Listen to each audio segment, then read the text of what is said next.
Hola amigas y amigos, estaba pensando hoy sobre una serie que me vi hace poco de vuelta, la primera temporada, para ayornarme, porque la segunda temporada no la vi y me dio un poco de pena que se cancelara. Y es Raised by Wolves, que está en HBO.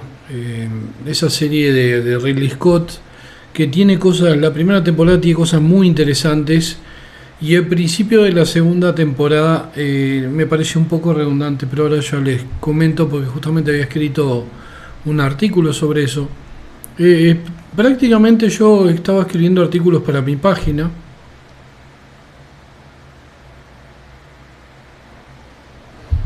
un blanc du blancs es este. Estaba escribiendo artículos para mi página que fui dejando y los decidí transformarlos en video justamente porque creo que acá son más útiles que mi página. Mi página la dejo más para la publicidad de mis obras y eso. Esta serie, para mí, por desgracia, se canceló. Ojo, no vi la segunda temporada, vi el primer episodio nada más. Entonces digo, yo no puedo, capaz que se desinfla la segunda temporada, a veces pasa mucho con las series. Una de las ventajas que tiene esta serie para mí es que plantea un futuro donde la humanidad y los protagonistas son funcionales a él. Y no es un futuro convencional. ¿Qué quiero decir con esto? La mayoría de las series no hacen eso. Y esta serie sí lo hace. O sea, los personajes son funcionales al futuro y no el futuro funcional a los personajes. Por ejemplo, en la ciencia ficción, principalmente en los films y las series, pero también últimamente en las novelas, todas estas novelas que han ganado, estos relatos que han ganado Lu y el Nebula, de estas escritoras de medio pelo, de agenda woke que hay, que se lo dieron por agenda los premios, parecen space opera de hace 50 años, algunos son una reverenda mierda. Lo único que tal le meten feminismo, wokeismo, LGTBQ+, entonces vamos a darle premio. Se lo dan por eso, no se lo dan por talento. Se fue toda la mierda. Bueno, en lo que le decía, en la ciencia ficción, en series y film, el futuro es una mera extensión de nuestro presente, pero no una extensión lógica, sino que toman a la gente nuestro presente con los intereses y los gustos que tenemos hoy y los meten con calzador en una urbe o una nave espacial. Lo que queda es el resultado de gente de hoy actuando como lo harían hoy, pero en otro planeta, vehículos espaciales, una ciudad ultra tecnológica. O sea, eso yo lo veo todo el tiempo y me tiene podrido. Por eso la ciencia ficción a mí me pudrió, porque toman gente de ahora y la encajan en futuros, y la gente no va a ser igual ahora. La gente ahora no es igual a la gente de hace 100 años, de hace 200, de hace 400, de hace 1000. No es igual. Y no va a ser igual la gente de hoy a la gente dentro de 100 años, dentro de 200, dentro de 300. No va a ser igual. Así es la civilización humana, así ha sido a nivel antropológico y sociológico, y no va a cambiar eso. Por ejemplo, ahí está la falla de esas series, ¿no? De tantas series. Y menciono una ahora, ¿no? La gente de hoy ni siquiera se parece a la gente de hace 50 años. No tenemos los mismos intereses o valores, ni estamos formados por el mismo ecosistema. El humano de hace 50 años vivió una etapa de utopía donde imaginaba un futuro que obviamente no es este. O sea, la mayoría, había algunos que pensaban en la guerra nuclear, pero en general hasta pensaban en una guerra nuclear y después pensaban en que iban a andar con un M16 disparándole a mutantes, y eso para ellos estaba fantástico. O sea, hasta para ellos, para los más pesimistas, había una forma de utopía. Los humanos de hoy han perdido la esperanza y viven en una eterna distopía. Es que la perdimos. Es que vivimos en una distopía. Miren lo que es el mundo, ¿no? Amén de que son manejados por la ingeniería social como si fueran corderos esperando al pastor o al lobo, lo que es lo mismo. A nosotros, a los lobos. Pero esto es toda ingeniería social lo que está sucediendo. Es un producto de la ingeniería social. Lo que le llaman la posverdad, que está provocando que esta sociedad sea una mierda. ¿Entienden? Y que en el futuro quieren todavía hacernos creer que vamos a pensar igual. Y no va a ser así. En 500 o 1000 años vamos a ser todavía menos parecidos a lo que somos debido al desarrollo de la tecnología transhumanista, que estoy en contra del transhumanismo. Le soy sincero, estoy 100% en contra, ahí sí. Las inteligencias artificiales, que también estoy en contra. La robótica, de la que estoy a favor, porque una cosa es la robótica y otra cosa es la inteligencia artificial. Y principalmente la ingeniería social a la que me refería anteriormente y la que los políticos y sus amos multimillonarios utilizan para manejarnos como títeres, haciendo que deseemos determinados productos, que votemos al candidato neoliberal de turno. Series como The Expanse, que esa serie yo la traté de entrarle y no la soporté, a pesar de que todos dicen que es una cosa fantabulosa. A mí no me atrapa porque por la falta de una sociedad futura coherente con el ecosistema. En 2 episodios solamente vi yanquis en naves espaciales haciendo lo que mejor hacen los yanquis en naves espaciales. Ser egoístas, consumistas, rabiosos y a veces dar una muestra de humanidad para la hinchada.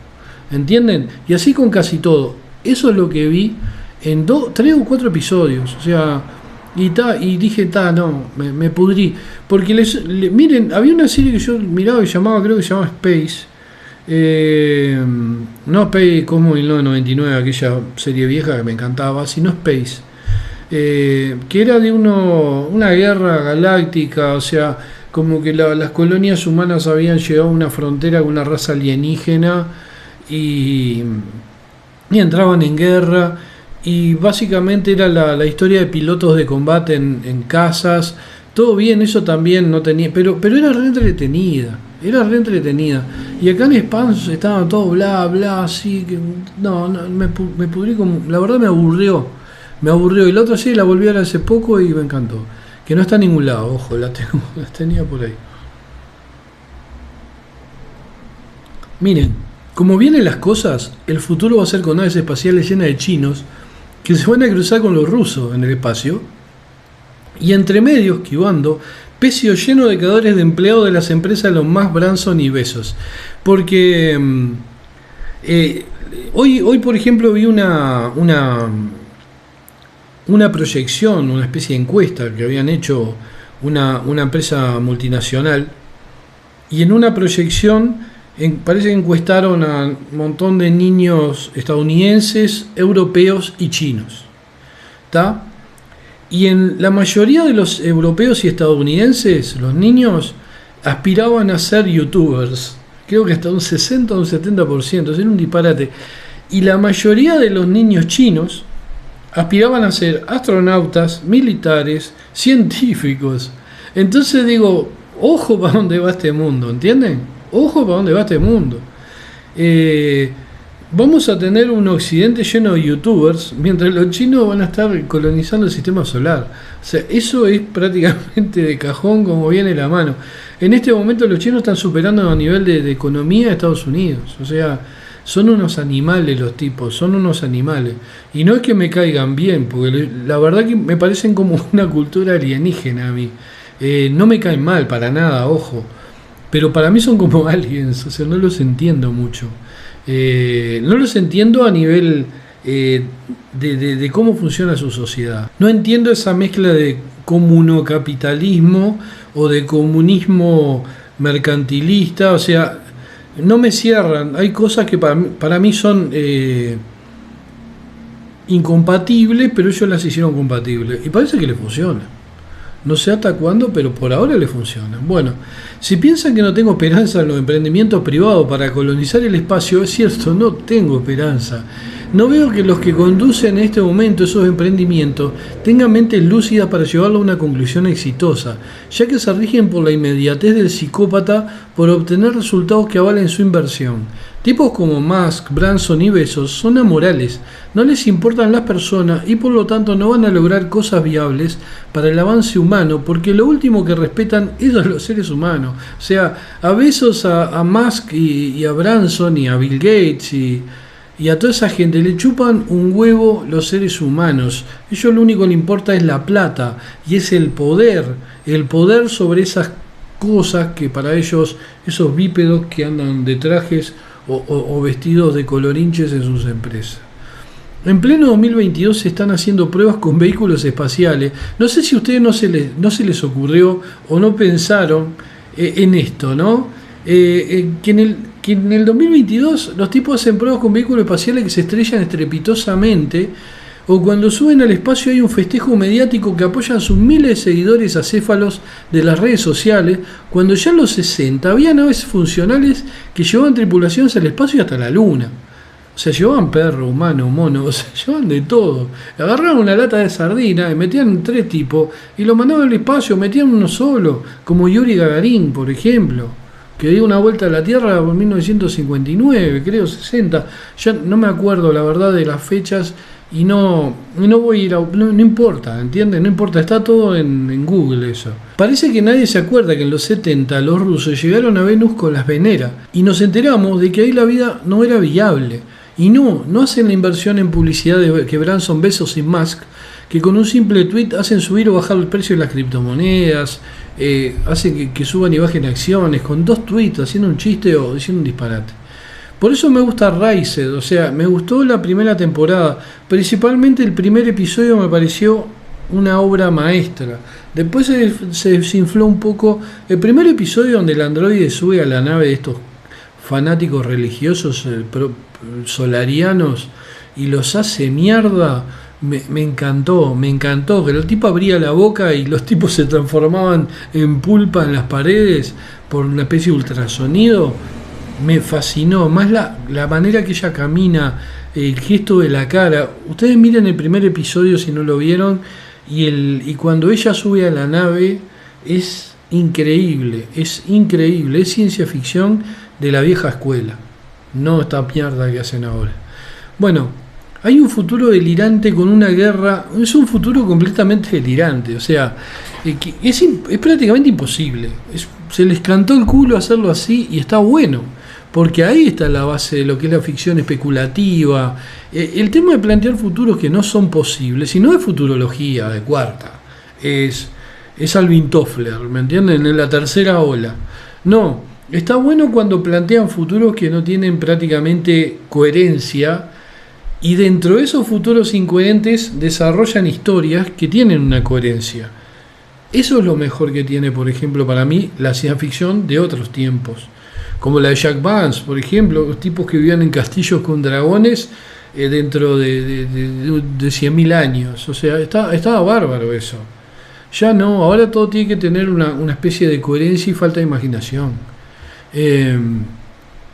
Por eso les decía que hay un futuro delirante con una guerra entre ateos y adoradores del sol, donde las inteligencias artificiales son funcionales como siervos o como armas de destrucción masiva, que es justamente lo que pasa con la protagonista de esta androide, y no hay ricos, solo lo natural que es tribu de humanos donde algunos tienen más privilegios que otros. Es una lucha entre unos ateos que no son tan buenos como parecen, porque al principio parece que los ateos son geniales, pero tienen sus problemitas también y todos sus taras, ¿no?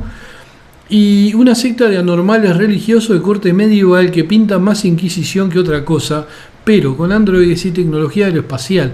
O sea, la raza la raza no, la civilización, porque son como 2 civilizaciones en la Tierra en guerra que terminan destruyendo el planeta.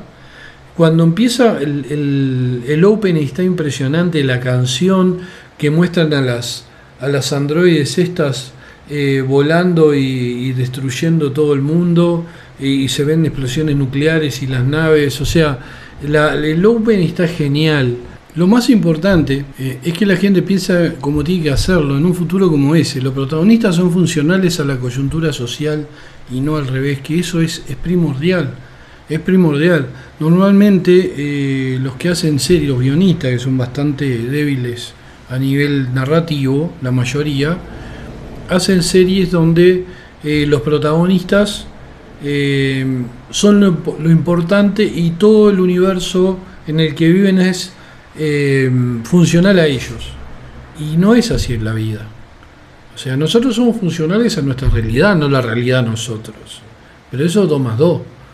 Aparte somos miles de millones de personas, y en ese futuro, bueno, hubo una guerra, entonces obviamente hubieron millones de muertos, entonces es diferente.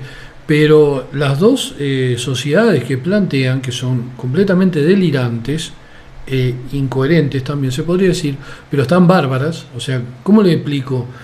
Algo puede ser incoherente y delirante, pero estar bueno, y los personajes que se mueven en ese entorno, si son funcionales a ese entorno y son ricos como personajes, logran una buena coerción. Y eso tiene esta serie, una buena coerción entre un futuro imposible y gente que vive en ese futuro imposible, pero que lo hace posible. Ya si algunos critican que los últimos episodios se vuelve más surrealista o pierde fuerza, ya eso es un tema del que la mire.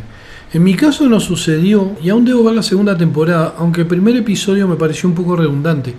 Lo dije antes, o sea, me pareció como que había perdido fuerza, porque yo le digo, yo creo que la fuerza de la serie la tiene el personaje de Lamia, del androide madre, y ella va con una especie de ayudante que es padre, que es otro androide, un androide masculino, ella es una androide femenina, y ella como que los parea y los cría como sus hijos. Está programada para eso. Pero al margen de lo programada, ella tiene una personalidad propia que aparte va desarrollando, y un amor por el que sobrevive a esos niños, que llama Campion, un amor de madre. O sea, ella va, a medida que ella va creciendo con Campion, lo va enseñando, lo va criando, lo va viendo crecer, ella se siente madre, se siente realmente su madre. Y él le dice madre y padre al otro androide. Y tienen conflictos entre los dos androides también, porque el androide masculino es más elemental y ella es un androide modificado. O sea, Lamia, que se llamaba, su verdadero nombre era Lamia, después le ponen madre, el que la crea, o el que la reprograma, vamos a decir, no el que la crea, que era un ateo que había sido de la religión esta de los Mitraicos, que era un tipo ingeniero informático importantísimo de los Mitraicos, y se va con los ateos, se da vuelta y reprograma a madre y construye esa nave que los envía a un planeta habitable lejos de la Tierra antes de que la Tierra se destruya, y la manda justamente con estos fetos adentro. Y lo que pasa es que ya le digo, este androide había sido un androide de combate que se llamaba Necromancer, que ella cambia cuando se pone los ojos. O sea, no cambia su cabeza, pero cambia su configuración. Ella, cuando tiene los ojos normales, ojo que es un androide, ¿no? Ella, cuando tiene los ojos normales, es una madre, es una persona, es como una humana, amorosa, preocupada. Pero cuando se pone los ojos de Necromancer, se transforma en un arma de guerra, en un arma de destrucción masiva.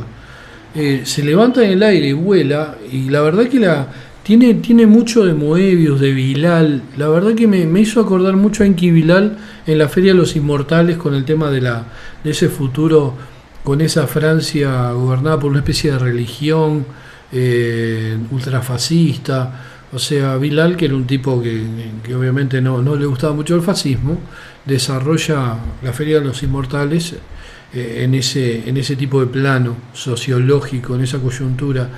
Y me hizo acordar mucho a Bilal. Pero ya les digo, a mí me encantó el personaje de Amanda Collins. Para mí es increíble, provoca ternura y miedo a la vez.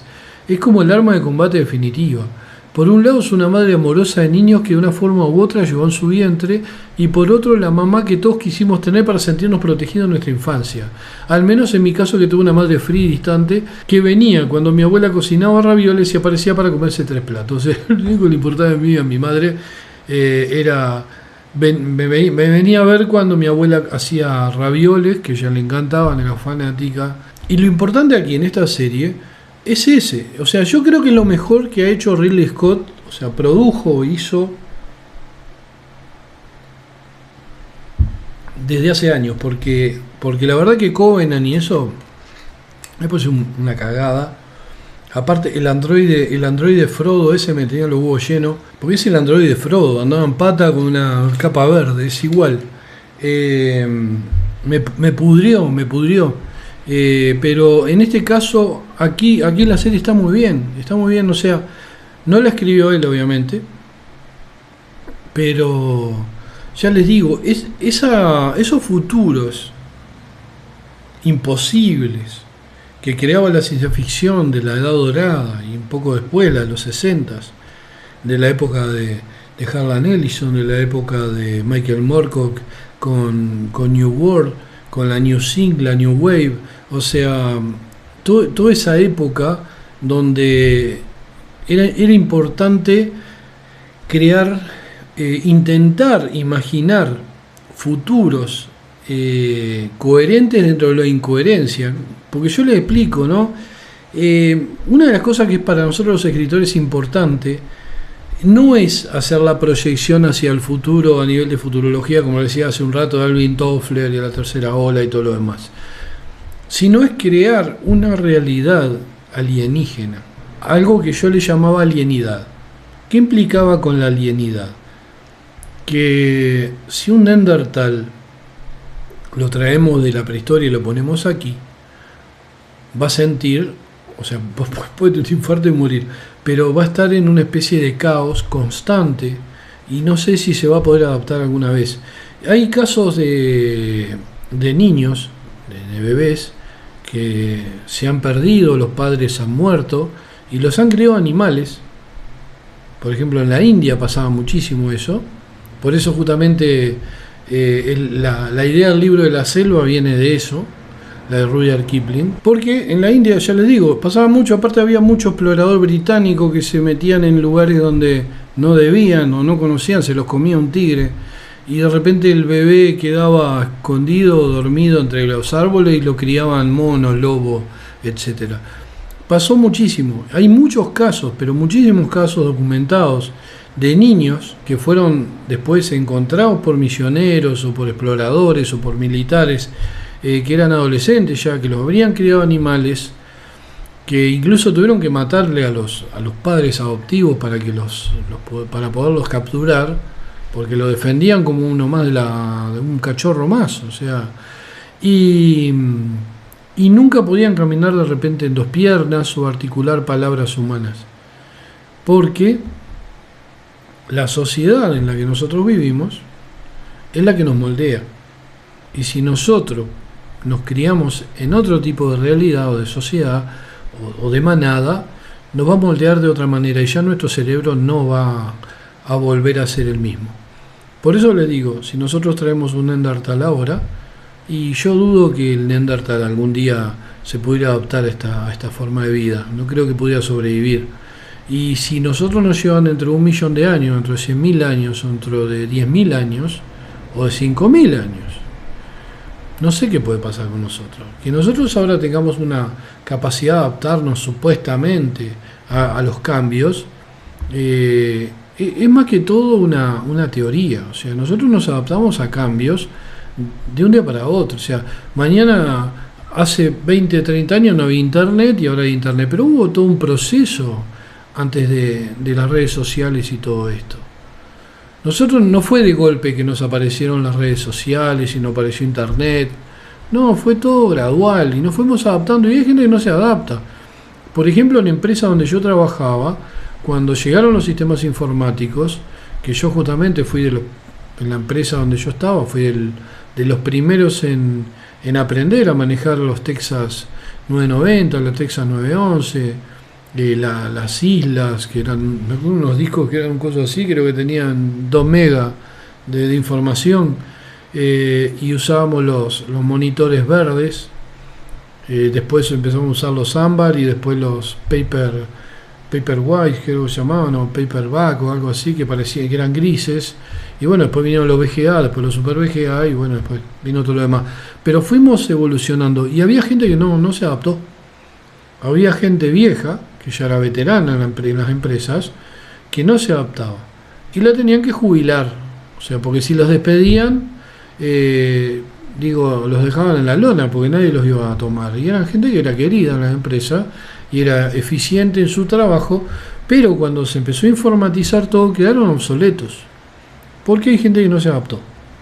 Entonces imagínense, nosotros dentro de 10.000 años posiblemente no nos adaptemos y posiblemente ni siquiera se parezca a nada de lo que imaginemos el futuro de la especie humana, a nada. Y cuando le digo a nada, es a nada. Entonces, en este caso de Criado por Lobos, Raised by Wolves, hay una sociedad futura que es bastante incoherente, pero es incoherente dentro de lo que a nosotros nos puede parecer incoherente. Pero de ahí a que realmente sea incoherente, eso hay otro tema. Y aparte hay toda una serie de vinculaciones con una especie alienígena que no se sabe si terraformó la Tierra o metió la semilla de la religión esta mitraica para que estos mitraicos fueran ese planeta y cumplieran con determinado rol que fue impuesto por esa especie. Incluso hay un par de escenas medias oníricas en la primera temporada, donde muestran como unos alienígenas alrededor de una cabeza media como parece como de chivo, que parece como una computadora o algo, y está muy bueno porque no se sabe lo que está pasando, pero es funcional. O sea, yo cuando me refería a alienidad, me refería a esa imagen de Alien, el octavo pasajero, cuando los astronautas entran en la nave alienígena, en la nave biomecánica, y se encuentran con el jockey, que le dicen, que es la especie de momia, de esqueleto que está sentado en una especie de mando o de sillón, que después Ridley Scott lo transformó en humanoides, que no tiene nada que ver con eso que estaba ahí, no tiene nada que ver, o sea, Ridley Scott es un pelotudo en ese nivel, porque pudo haber hecho cosas fabulosas con Covenant y con la otra, con Prometeo,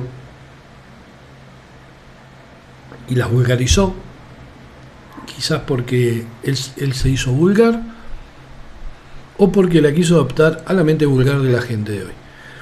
Pero una de las cosas que tiene Raised by Wolves, que no es woke, es una serie que no es woke, es una serie que tiene brutalidad, que tiene personajes que no son buenos ni malos, ninguno es bueno ni malo, son humanos, o hasta los androides incluso a veces son más humanos que los humanos.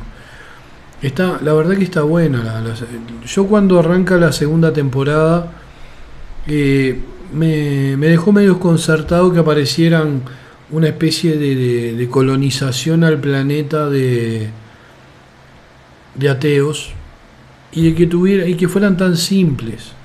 O sea, no parecían, los pintaban mucho más complejos en base a cuando se conectaba a unos restos de una especie de sillón que estaba conectado a una computadora, se conectaba la androide, se acostaba en uno de esos sillones, en una de esas camas, que había caído un pedazo de la nave mitraica, y al conectarse recordaba cosas que se le había borrado de la mente el creador de ella.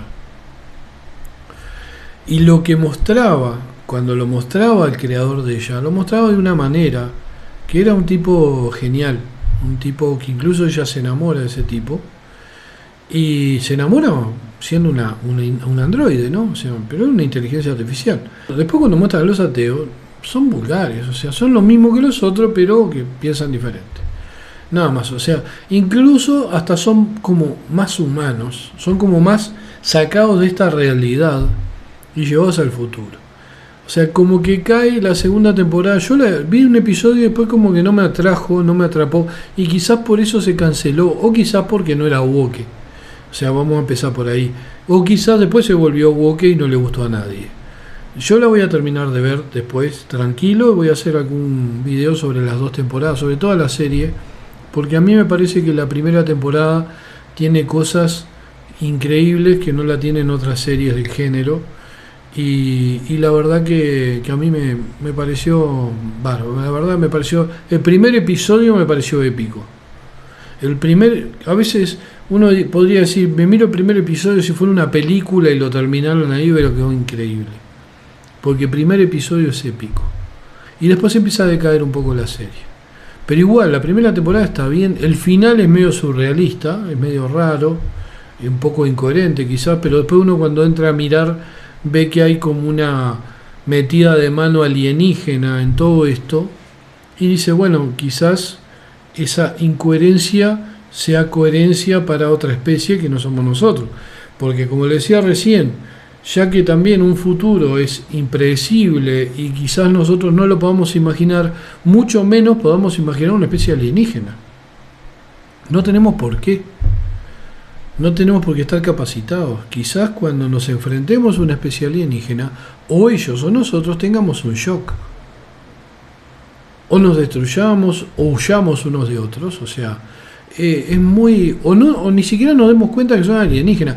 Por ejemplo, los que mejor plantearon para mi gusto lo que es un contacto con una especie alienígena son los hermanos Strugatsky con Picnic Extraterrestre y Andrei Tarkovsky con Stalker. Que Stalker es mi película favorita de ciencia ficción de todos los tiempos y lo va a seguir siendo siempre. No va a haber una película que la supere. Y después le voy a hablar de otra película que se llama The Objective, que es muy interesante y está muy infravalorada. Y tiene cosas fantásticas. Y ¿saben lo que me atrae a mí la ciencia ficción? Que me sigue atrayendo más de la ficción especulativa de repente que la ciencia ficción. Es cuando sucede algo que no comprendo, que nos abre la posibilidad de imaginar, de proyectar. The Objective justamente tiene eso. Tiene escenas donde uno ve cosas que no entiende qué son, pero yo al final entendí lo que era. Hay gente que dice, no entendí el final, no sé qué quisieron decir. No, yo sí, yo lo entendí. Capaz que entendí otra cosa, pero yo creo que cada uno tiene lo que quiere. En el caso de eso pasa mucho con David Lynch. Ya voy a hacer un video sobre David Lynch, sobre toda la obra de David Lynch y sobre la cabeza de David Lynch. Que yo creo que lo más importante es la cabeza de David Lynch. Es qué pasa por la cabeza de David Lynch, o qué debería, o qué posiblemente pase, de acuerdo a mi experiencia como escritor, como tipo que ha leído muchísimos libros y mirado muchísimas películas, muchísimas series. ¿Qué mierda puede estar pasando en la cabeza de David Lynch cuando hace una película? ¿Qué es lo que él nos quiere decir o no? ¿O qué se quiere decir a sí mismo? Porque a veces los escritores nos contamos una historia para nosotros y después ustedes tangencialmente las leen y les gusta o no, pero no se la contamos para ustedes, la contamos para nosotros. Pasa muchísimo. O sea, el escritor que es más artista escribe para él. Y el que es menos artista escribe con métricas. Escribe para un público esperando cobrar un dinero por eso.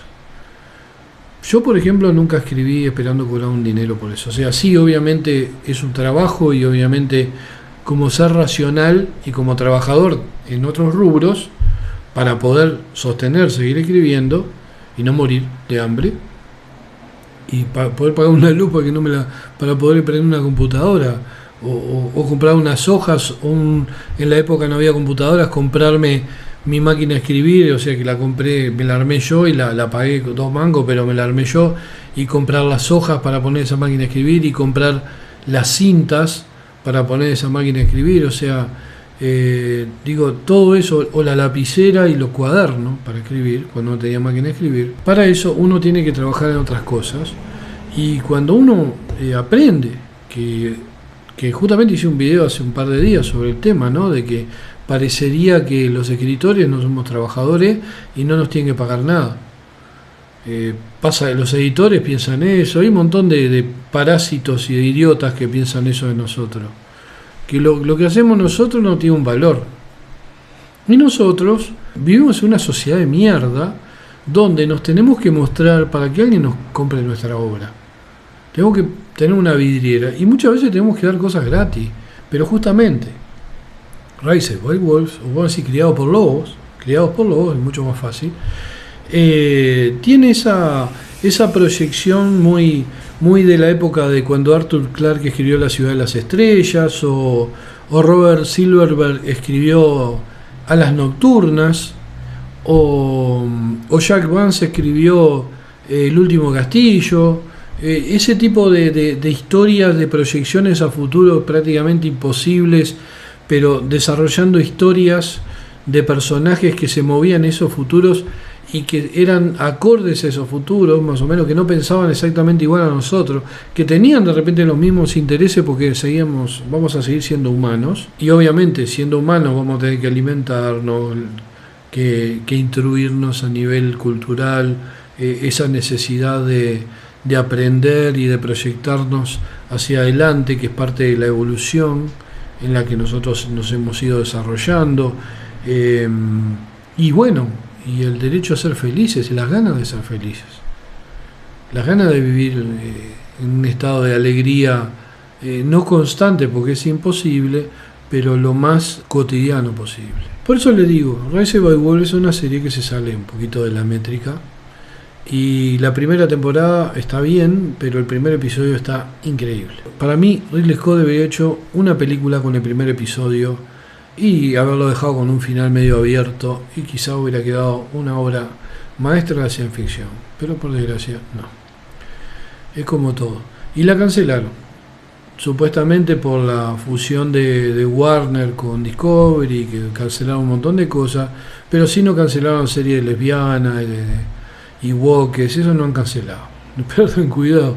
Pierdan cuidado, van a cancelar Rise by Wolves primero que las otras series que son de agenda, porque ahí hay tarasca atrás, ¿entienden? Eso ténganlo claro. Hay plata de Washington para bancar toda esta mierda, si no, no seguiría Disney perdiendo dinero todo el tiempo, HBO perdiendo dinero, Netflix perdiendo, no pierden dinero, esta gente no pierde dinero, no tiran la plata, no hacen series para que nadie las mire y después ellos se queden, se arruinen y tengan que bajen las acciones, que están bajando, o sea, pueden bajar las acciones, pero atrás hay otra cosa, ¿entienden? Atrás hay otra cosa, esto tiene todo un trasfondo que nosotros no sabemos, no estamos seguros de ese trasfondo, pero está ahí. Atrás de bambalinas están los titiriteros.